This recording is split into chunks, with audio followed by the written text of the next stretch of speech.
नमस्कार प्रिय श्रोताओं, आप सुन रहे हैं द बिगनर्स हार्ट, एक ऐसा ऑडियो प्लेटफॉर्म जहां हम आत्मा की गहराइयों को छूने वाली कहानियां, जीवन को दिशा देने वाली पुस्तकें और आत्मविश्वास को फिर से जागृत कर देने वाले विचार प्रस्तुत करते हैं, केवल आपके लिए। आज हम एक ऐसी किताब की यात्रा शुरू करने जा रहे हैं जो न सिर्फ आपके विचारों को झकझोर देगी बल्कि आपके पूरे व्यक्तित्व को नई दिशा दे सकती है। जी हां, हम बात कर रहे हैं स्वेट मार्डन द्वारा लिखित उस कालजयी रचना की, व्यक्तित्व को निखारें, जो केवल एक किताब नहीं बल्कि एक आंदोलन है। एक आंदोलन आपको आपके असली स्वरूप से मिलाने का। यह पुस्तक एक विनम्र निमंत्रण है, अपने भीतर छुपी अनंत संभावनाओं को पहचानने का, अपने डर, शंका और असमर्थता को चुनौती देने का और उस आप को सामने लाने का जिसे शायद आपने खुद ही भुला दिया है। सोचिए, ऐसा कौन सा इंसान है जिसमें शक्ति का, योग्यता का, साहस का अभाव है? शायद कोई नहीं, क्योंकि यह प्रकृति हमें अधूरा नहीं बनाती। यदि कोई कमी है तो केवल हमारे दृष्टिकोण में, हमारे आत्मविश्वास में, हमारे संकल्प में। आज का मनुष्य, चाहे वो किसी भी उम्र, जाति, वर्ग या परिवेश से क्यों ना हो, एक अजीब सी दौड़ में शामिल है। एक ऐसी दौड़ जो कभी रुकती नहीं, जहां रुकने को कमजोरी और थकने को हार माना जाता है। इस दौड़ में शामिल हर व्यक्ति किसी न किसी रूप में भ्रमित है, थका हुआ है और सबसे बड़ी बात, खुद से दूर हो गया है। ऐसे ही समय में स्वेट मार्डन जैसे विचारक एक प्रकाश स्तंभ की तरह उभरते हैं। वे कहते हैं, निर्धनता, दुर्भाग्य या कमजोरी ये हमारी मूल स्थिति नहीं है, बल्कि ये हमारे सोचने के ढंग का परिणाम है। उनका ये संदेश केवल आर्थिक स्थिति की बात नहीं करता, ये मानसिक निर्धनता, आत्मिक थकावट और आत्मसंदेह के अंधेरों की बात करता है। वे कहते हैं, ईश्वर ने किसी को भी दुर्भाग्य के साथ नहीं बनाया, बल्कि उसने तो हमें अनगिनत शक्तियों से नवाजा है। प्रश्न ये है कि क्या हम उन शक्तियों को पहचानते हैं? क्या हम उन्हें जागृत करना चाहते हैं? इस पुस्तक में दिए गए उदाहरण, दृष्टांत और विचार सिर्फ पढ़ने के लिए नहीं है, ये जीने के लिए है। हर अध्याय, हर पंक्ति, हर शब्द आपको खुद से एक नया प्रश्न पूछने पर मजबूर करेगा। क्या मैं सचमुच वो जीवन जी रहा हूं जो मेरे लायक है? और अगर उत्तर नहीं है, तो फिर यह पुस्तक, ये ऑडियो बुक आपके पुनर्जन्म की शुरुआत हो सकती है। यह आपको बताएगी कि कैसे आत्मचिंतन, मेहनत, सकारात्मक सोच और आत्मनिर्भरता से कोई भी व्यक्ति अपने जीवन को, अपने भाग्य को और अपने व्यक्तित्व को एक नए आकार में ढाल सकता है। स्वेट मार्डन ये नहीं कहते कि जीवन सरल है, लेकिन वे ये जरूर कहते हैं कि यदि आपकी सोच स्पष्ट है तो रास्ता भी साफ हो जाएगा। और यही स्पष्ट सोच, यही नए दृष्टिकोण की रोशनी इस पुस्तक के हर अध्याय में समाई हुई है। यह पुस्तक विशेषकर आज के युवा वर्ग के लिए एक प्रेरणा स्तंभ है, एक ऐसा दीपक जो चाहे जितना भी अंधकार हो, अपने प्रकाश से राह दिखाता है, जो कहता है, रुकिए नहीं, खुद को पहचानिए और वो बनिए जो आप वास्तव में बन सकते हैं। तो आइए इस प्रेरणादायक यात्रा के पहले अध्याय की ओर बढ़ें। एक ऐसी यात्रा जिसमें हर शब्द, हर विचार, हर पल आपको आपके भीतर के चमत्कार से मिलवाएगा। द बिगिनर्स हार्ट प्रस्तुत करता है व्यक्तित्व को निखारें, अध्याय 1 से शुरुआत। हर इंसान चाहता है कि उसका व्यक्तित्व प्रभावशाली हो। ऐसा व्यक्तित्व जो लोगों को प्रभावित करे, जिसका आदर हो, सम्मान हो और जिसकी उपस्थिति मात्र से वातावरण बदल जाए। लेकिन क्या हम कभी रुककर खुद से ये सवाल पूछते हैं कि हम अपने व्यक्तित्व को कैसे निखार सकते हैं? व्यक्तित्व यानी पर्सनालिटी, ये कोई जादू नहीं, न ही कोई जन्मजात चमत्कार है। ये तो एक यात्रा है, एक प्रक्रिया है जो आपके विचारों, आदतों, व्यवहार और आत्म अनुशासन से बनती है। व्यक्तित्व वो नहीं होता जो हम दिखाते हैं, बल्कि वो होता है जो हम भीतर से होते हैं। इस अध्याय में लेखक स्वेट मार्डन हमें समझाते हैं कि हर मनुष्य के अंदर महानता की चिंगारी होती है। फर्क सिर्फ इतना है कि कोई उस चिंगारी को हवा देकर लौ बना लेता है और कोई उसे राख में तब्दील होने देता है। आत्मनिरीक्षण से शुरुआत करें। अगर आप अपने व्यक्तित्व को निखारना चाहते हैं तो सबसे पहले खुद को जानिए। क्या आप जानते हैं कि आपकी सबसे बड़ी ताकत क्या है? आपकी सबसे बड़ी कमजोरी क्या है? जब तक आप खुद से सवाल नहीं पूछेंगे, आप खुद को बदल नहीं पाएंगे। स्वेट मार्डन लिखते हैं, खुद को जानना अपने व्यक्तित्व को बदलने की पहली सीढ़ी है। हर दिन थोड़ा समय अकेले बैठकर बिताइए। सोचिए आज आपने क्या अच्छा किया, क्या गलत किया और कल इससे बेहतर क्या कर सकते हैं। सोच को सकारात्मक बनाइए। व्यक्तित्व का सबसे बड़ा हिस्सा आपकी सोच है। अगर आपकी सोच नकारात्मक है, मैं नहीं कर सकता, मेरे बस की बात नहीं है, दूसरे मुझसे बेहतर हैं, तो आप कभी आगे नहीं बढ़ पाएंगे। याद रखिए, विचारों की निर्धनता ही सबसे बड़ी निर्धनता है। जैसे जैसे आप अपने विचारों को सकारात्मक बनाएंगे, वैसे वैसे आपका चेहरा, चाल, बात करने का तरीका, यहां तक कि आपकी उपस्थिति भी बदलने लगेगी। आत्मविश्वास ही असली श्रृंगार है। स्वेट मार्डन बार बार इस बात पर जोर देते हैं कि आत्मविश्वास के बिना व्यक्तित्व अधूरा है।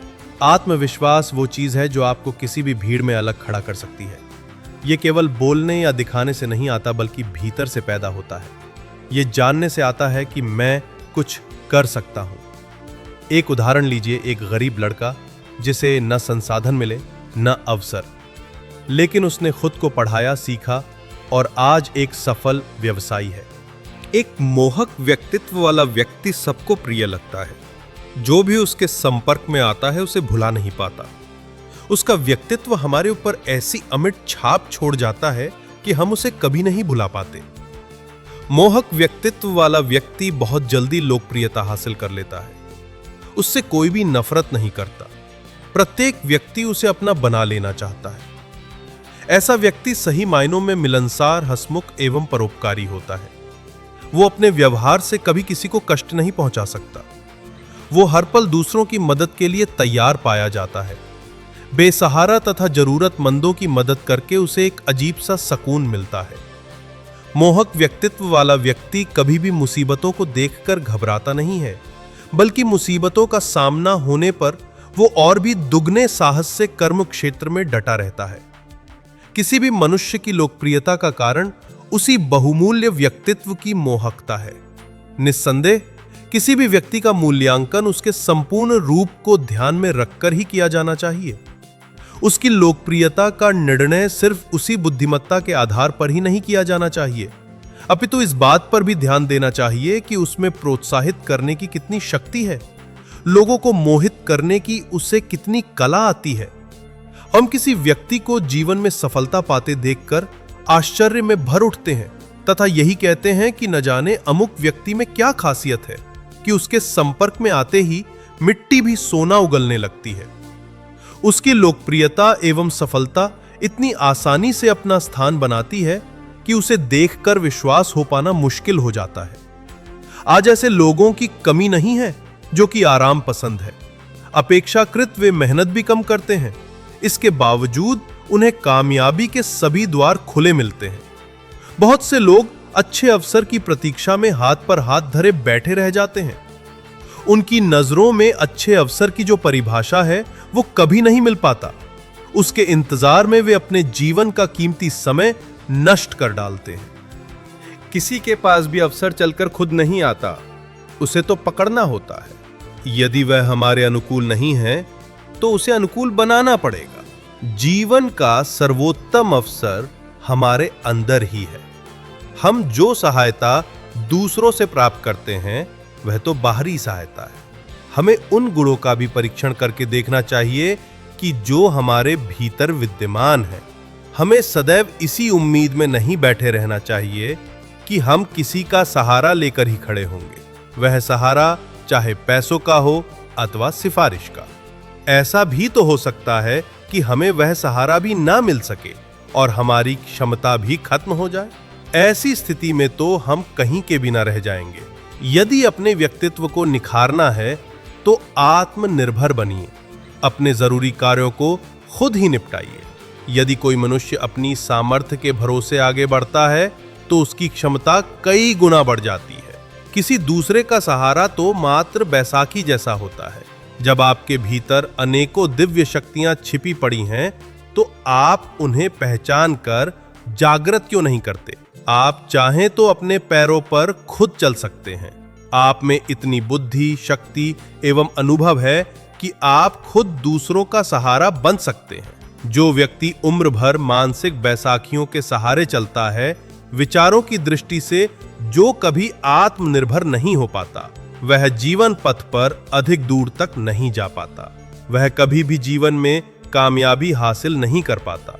अक्सर असफल लोग एक कामयाब जीवन गुजारने वाले व्यक्ति को देखकर अपने भाग्य को कोसने लगते हैं। वे यही कहते सुने जाते हैं, जब जी तोड़ मेहनत के बाद भी हमें कामयाबी नहीं मिली तो हम कर भी क्या सकते हैं, हमारा तो नसीब ही खराब है। कितने आश्चर्य की बात है कि वे अपने उन प्रयासों को पूर्ण मानकर निराश हो चुके हैं, जो कि वास्तव में आधे अधूरे ही होते हैं। उनकी विफलता का यही सबसे बड़ा कारण होता है। इसीलिए तो वे प्रगति की दौड़ में काफी पीछे रह जाते हैं, जबकि उनके सहकर्मी उनसे काफी आगे निकल गए।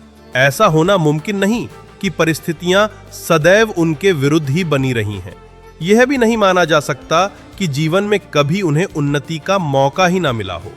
यदि उन्हें अवसर नहीं मिला तो दूसरे लोगों को प्रगति के अथाह अवसर कहां से हाथ लगे? ऐसा होना मुमकिन नहीं कि परिस्थितियां सदैव उनके विरुद्ध ही बनी रही हैं। यह भी नहीं माना जा सकता कि जीवन में कभी उन्हें उन्नति का मौका ही ना मिला हो। यदि उन्हें अवसर नहीं मिला तो दूसरे लोगों को प्रगति के अथाह अवसर कहां से हाथ लगे? दरअसल अवसर का हाथ ना लगना, भाग्य प्रतिकूल होना, परिस्थितियों का विरोधी होना आदि मन के कोरे वहम है। असफल व्यक्ति उम्र भर बेकार की बातों में उलझा रहता है। वो कभी भी वास्तविकता को समझने का प्रयास नहीं करता। प्रत्येक मनुष्य के जीवन में एक बार ऐसा अवसर जरूर आता है जिसे पकड़कर वो अपनी प्रगति की चरम सीमा को हासिल कर सकता है। ये एक अलग बात है कि इस अवसर की प्राप्ति किसी मनुष्य को किशोरावस्था में ही हो जाती है तो किसी को युवावस्था में। लेकिन अधिकांश युवक उस वक्त भी अवसर की ओर से आंखें फेर लेते हैं। वे आने वाले अवसर को ना तो पहचान पाते हैं और ना ही उसका स्वागत करने की तैयारी करते हैं। ऐसे लोग उम्र भर त्रस्त रहने तथा अपने भाग्य को कोसने पर ही विवश हो जाते हैं। अवसर अनेक बार उनकी आंखों के सामने से गुजर जाता है और वे दुनिया की रंगीनियों में ही खोए रह जाते हैं। ऐसे लोग यह नहीं सोचते कि फिलहाल उनके सामने जो कार्य है उसी को पूरे उत्साह एवं हिम्मत से करने पर कामयाबी हासिल हो सकती है। ऐसे लोगों को अपने कार्य को निराशा की दृष्टि से देखने तथा दूसरे की नकल करने से ना तो उसका स्थान ही मिल पाता है, ना ही उसकी सफलता। यदि आपने कोई भी कार्य आरंभ किया है तो पूरे मनोयोग के साथ उसमें जुटे रहिए। कभी कभी जिद, सुस्ती, निराशा एवं कार्य को टाल देने का स्वभाव भी आए हुए बहुमूल्य अवसरों को विनाश पर पहुंचा दिया करता है। हमारे सामने कुछ ऐसे लोगों का भी उदाहरण है जिन्होंने अवसर को किशोरावस्था में ही पाया। उस वक्त यदि वे स्फूर्तिवान, उत्साही एवं अनुशासन प्रिय रहे होते तो अपनी सफलता के भवन की नींव को काफी मजबूत कर सकते थे। वे अपने जीवन में कामयाबी इसलिए हासिल नहीं कर सके क्योंकि जीवन में मिलने वाले अवसरों के लिए वे जागरूक नहीं थे। ये छोटी छोटी बातें ही बहुत से योग्य व्यक्तियों को उम्र भर निम्न पदों पर कार्य करने हेतु विवश कर देती हैं। वक्त गुजर जाने पर उन त्रुटियों में सुधार हो पाना मुमकिन नहीं होता। अपने जीवन में जिन लोगों ने महान कार्य किए हैं वे औजारों तथा साधनों के कभी मोहताज नहीं रहे हैं। जो लोग आत्मनिर्भर बने हैं उन्होंने कभी किसी से मदद नहीं मांगी। वे जो कुछ भी बने हैं अपनी मेहनत व बुद्धि के बल पर ही बने हैं। उनके पास जो साधन थे उन्हीं को लेकर वे कर्म क्षेत्र में कूद पड़े। ये एक प्रकृति का नियम है कि जो दृढ़ संकल्प के साथ प्रयास करता है उसकी मेहनत अवश्य रंग लाती है। उसे कभी निराश नहीं होना पड़ता, उसे उम्मीद से अधिक मिलता है। युवक फेराडे जिस वक्त किसी के यहां कार्यरत था, विज्ञान संबंधी कार्यों के परीक्षण किया करता था, तो उसने भी अपने दिल में कहा था, काश मेरे पास भी एक बड़ी प्रयोगशाला रही होती। फेराडे उनमें से था जो कि सिर्फ सोचते ही नहीं अपितु करते भी हैं, जबकि आलसी लोग तो सिर्फ सोचने मात्र से ही अपने फर्ज से मुंह मोड़ लेते हैं। उनकी जिम्मेदारी को निभाने में कोई खास दिलचस्पी नहीं रहती। यदि फेराडे में भी आलस्य एवं कार्य के प्रति लापरवाही रही होती तो वो भी अपने लक्ष्य को प्राप्त ना कर पाता। समय का सदुपयोग करके एवं जिम्मेदारियों के प्रति सचेत रहकर ही वो अपने व्यक्तित्व को मोहक बना सका। जब अमेरिका के राष्ट्रपति लिंकन ने ये शब्द कहे थे, मैं अध्ययन करूंगा, बिल्कुल तैयार रहूंगा, तब शायद मेरे लिए अपने देश का राष्ट्रपति बनने का अवसर ही निकल आए, तो एक भली महिला क्राफर्ड हंसने लगी थी, क्योंकि उसे उम्मीद नहीं थी कि एक अत्यंत निर्धन परिवार में पला युवक इतने महत्वपूर्ण पद पर भी पहुंच सकता है। लेकिन उसी निर्धन लिंकन के लिए किसी व्हाइट हाउस के द्वार खोले तो सिर्फ उसके आत्मविश्वास ने, उसके दृढ़ संकल्प ने, उसके ऊंचे मनोबल ने। निसंदेह ये ऐसे गुण हैं जो किसी भी व्यक्ति के व्यक्तित्व को मोहक बनाने में सक्षम हैं। हेनरी वार्ड बेकर का कथन है, महत्व इस बात का नहीं कि किसी व्यक्ति को क्या मिलता है, वो किस प्रकार सोचता है। ये भी कोई महत्वपूर्ण बात नहीं कि आपका जन्म संयोगवश ऐश्वर्यशाली घर में हो गया। वास्तव में महत्व तो इस बात का है कि आप में आगे बढ़ने की कितनी सामर्थ्य है। आपको जिस आसन पर धकेलकर सहारा देकर चढ़ा दिया गया, क्या आप उस पर संतुलित होकर बैठे रह पाएंगे? उस आसान पर आप बैठे तो किसी और के सहारे से हैं। फिर बैठकर अपने कर्तव्य का निर्वाह किस प्रकार कर पाएंगे? वास्तव में कामयाबी उसी को प्राप्त होती है जो स्वयं विचारक हो, जो बिना किसी सहारे के आगे बढ़ता है। निसंदेह दूसरे आपको ऊंची जगह पर बिठा तो देंगे, लेकिन उस स्थान पर असंतुलित हो जाने के कारण आप गिरेंगे तो आपका क्या स्वरूप होगा? तब नीचे गिरने से आपको कौन बचाएगा? आपका चोट लगने के बाद क्या हाल होगा? कहां जाएंगे आप? जिस चाबी के सहारे से आपको प्रगति के किले को जीतना है, वो चाबी तो आपके ही पास है। अतः किसी और का सहारा मत ताकिए। आज के भागदौड़ वाले दौर में किसी के पास भी इतना वक्त नहीं है कि वो आपकी ओर देखे अथवा आपकी समस्याओं का समाधान खोजने में रुचि ले। ऐसे महान लोग जो कि दूसरों की इच्छा एवं रुचि को देखकर ही कार्य करते हैं, उनका वातावरण, उठना बैठना, उनकी बोलने की कला, मित्रों में लोकप्रियता हासिल करने का गुण, मित्र बनाने का हुनर, हर किसी के दिल में स्थान बना लेना आदि ऐसे गुण हैं जो कि उसे कभी विफल नहीं होने देते। इन गुणों के द्वारा ही वे अपने व्यक्तित्व को मोहक बनाने में कामयाब रहते हैं। ये तमाम गुण ही उनकी स्थायी संपत्ति हैं। इनके द्वारा ये सर्वत्र सम्मानित होते हैं। उनके इन गुणों का उनके जीवन में उतना ही महत्व है जितना कि उनके ज्ञान का। आज के युग में प्रत्येक व्यक्ति गौरवशाली व्यक्तित्व प्राप्त करना चाहता है। वो अपने व्यक्तित्व को अधिकाधिक मोहक बनाना चाहता है। अपने मित्रों एवं परिचितों के बीच वो एक विशिष्ट स्थान पाना चाहता है। वो अधिकाधिक लोकप्रियता हासिल करना चाहता है। वो अपने व्यक्तित्व को निखारना चाहता है। प्रसन्न मुखड़ा, मधुर वाणी एवं साफ सुथरी वेशभूषा कुछ ऐसे गुण हैं जो कि दूसरों को अपना बनाने में अधिक समय नहीं लगाते। इन्हें ग्रहण करना भी कोई मुश्किल काम नहीं है। इन्हें कोई भी ग्रहण कर सकता है। इन गुणों को प्राप्त करने के लिए किसी से शिक्षा भी प्राप्त नहीं करनी पड़ती। इन्हें तो सिर्फ सीख कर ही ग्रहण किया जा सकता है। हाँ, इन्हें सीखने के लिए थोड़ा बहुत कष्ट तो उठाना ही पड़ता है। कुछ न कुछ त्याग भी अवश्य करना पड़ता है। किसी भी व्यक्ति का क्रोध भरा चेहरा, अस्वाभाविक वार्तालाप, रूखा व्यवहार, ये तमाम बातें उसकी महान योग्यताओं को भी बेकार साबित कर देती हैं। मिसाल के तौर पर ऐसे लोगों को देखा जा सकता है जो कि रूखे व्यवहार, कड़वे मिजाज, प्रत्येक व्यक्ति के साथ बदमिजाजी से पेश होने के कारण अपनी अपरिमित शक्ति एवं योग्यता को नष्ट कर बैठे। रूखा मिजाज एवं गंदी जबान ऐसे अवगुण हैं जो कि अपनों को भी दूर कर देते हैं। किसी से मेल जोल करना, प्यार बढ़ाना, नित नए दोस्त बनाना, दोस्ती के उसूलों को निभाना हर किसी के वश की बात नहीं होती। इन गुणों को कोई बिरला ही प्राप्त कर पाता है।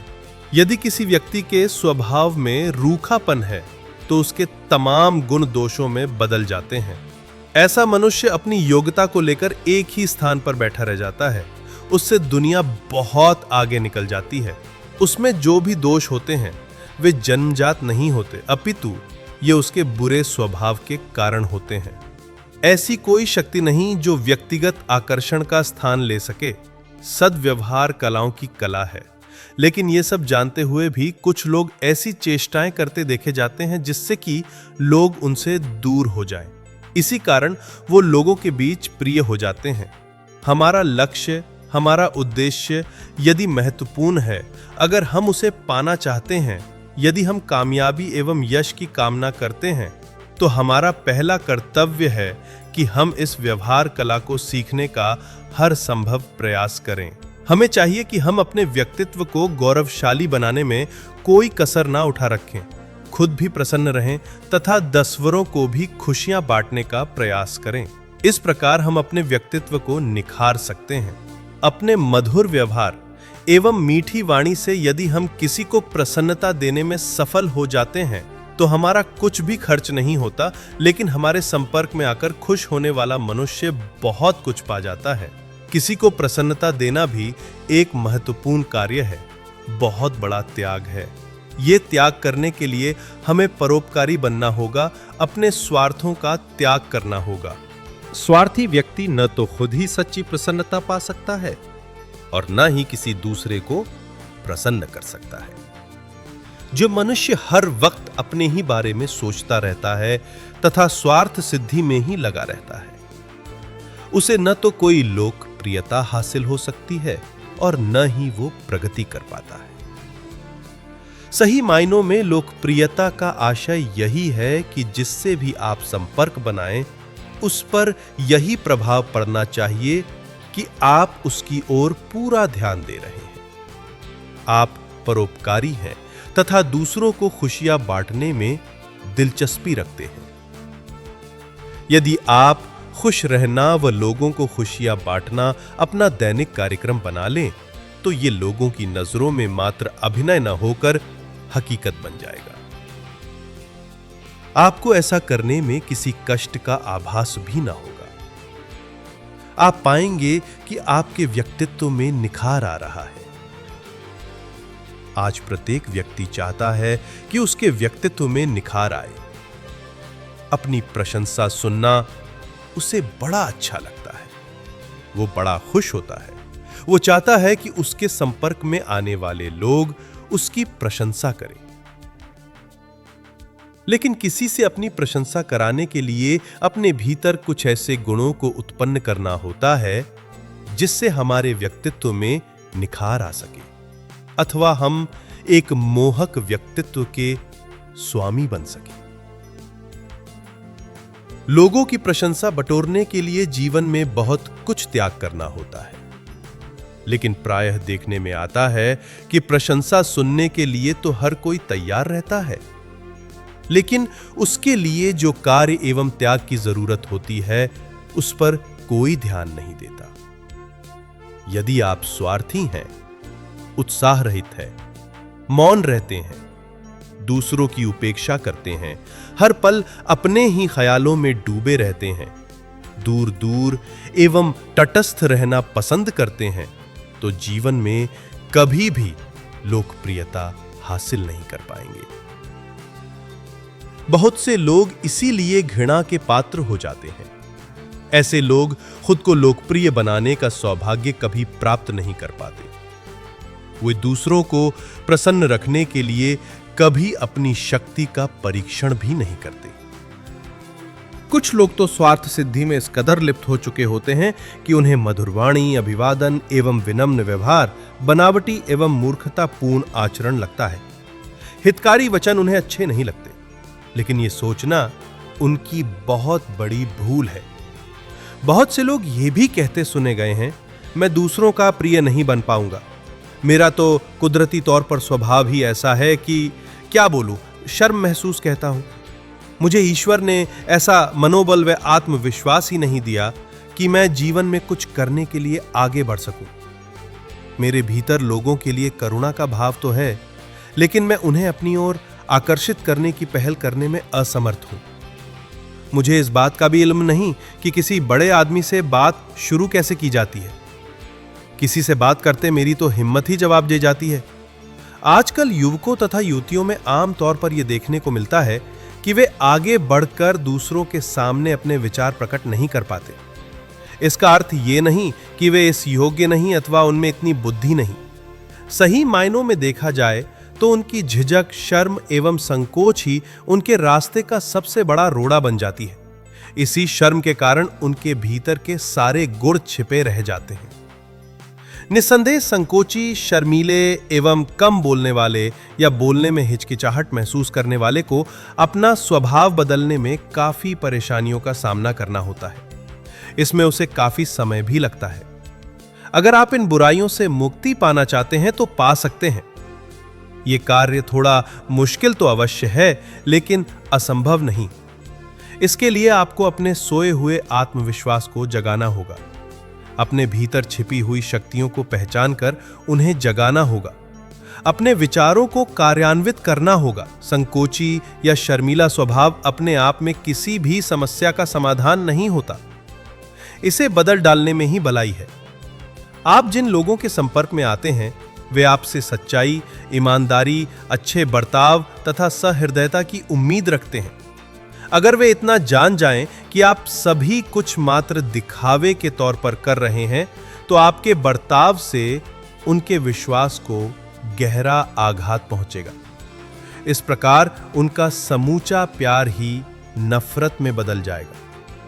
यदि आप अपने व्यक्तित्व में मोहकता लाना चाहते हैं तो लोगों को अपने विश्वास में लेना सीखिए, क्योंकि विश्वास ही तो प्यार तथा भाईचारे की नींव मानी गई है। आज के युग में कोई भी व्यक्ति यह नहीं चाहता कि उसे छल कपट एवं धोखे से ठग लिया जाए। आज प्रत्येक व्यक्ति हमसे वैसा ही व्यवहार कराना चाहेगा जैसा कि हम उससे अपने प्रति किए जाने की उम्मीद रखते हैं। अगर हम किसी से सच्चाई एवं ईमानदारी की उम्मीद रखते हैं तो हमें उसके प्रति उतना ही वफादार बनना चाहिए। यदि हम किसी से अपने चेहरे पर मुखौटा लगाकर बोल कर रहे हैं तो वह दिन दूर नहीं जबकि यह हमारा मुखौटा खुद ही उतर जाएगा तथा असली चेहरा हमारे तमाम रहस्यों को उजागर कर देगा। यदि आप अपने व्यक्तित्व में मोहकता लाना चाहते हैं तो अपने हृदय के द्वार सदैव खुले रखिए। खुले मन से मिलने के कारण आप सभी के प्रिय हो जाएंगे। जब भी आप किसी से उत्साह एवं खुशी के साथ हाथ मिलाते हैं तो आप और उस प्राणी के मध्य एक प्रकार का सद्भावना का बंधन बन जाता है। निस्संदेह प्यार का यह बंधन अमूल्य है। जो लोग अपने व्यक्तित्व को मोहक बनाने में सक्षम हुए हैं उनके स्वभाव में प्यार, वाणी में मिठास तथा जीवन में गजब का आत्मविश्वास देखने को मिलता है। इन गुणों को अपनाकर ने भी अपने व्यक्तित्व को मोहक बना सकते हैं। तो दोस्तों, पहला अध्याय हमें यही सिखाता है कि व्यक्तित्व कोई जादू नहीं बल्कि मेहनत और जागरूकता का परिणाम है। हर दिन अपने विचारों, भावनाओं और कार्यों को सुधारिए, आत्मविश्वास जगाइए, अनुशासन अपनाइए और दूसरों से प्रेम और आदर से पेश आइए। यही वो मार्ग है जो आपको एक असाधारण व्यक्तित्व का स्वामी बना देगा। याद रखिए, आप में वो सब कुछ है जो इस दुनिया को बदल सकता है। जरूरत सिर्फ उस शक्ति को पहचानने और जगाने की है। अगले अध्याय में हम जानेंगे कि चिंता करना क्यों छोड़ना चाहिए और कैसे ये आदत आपके व्यक्तित्व की सबसे बड़ी बाधा बनती है। द बिगनर्स हार्ट के साथ जुड़े रहिए और अगला अध्याय जरूर सुनिए।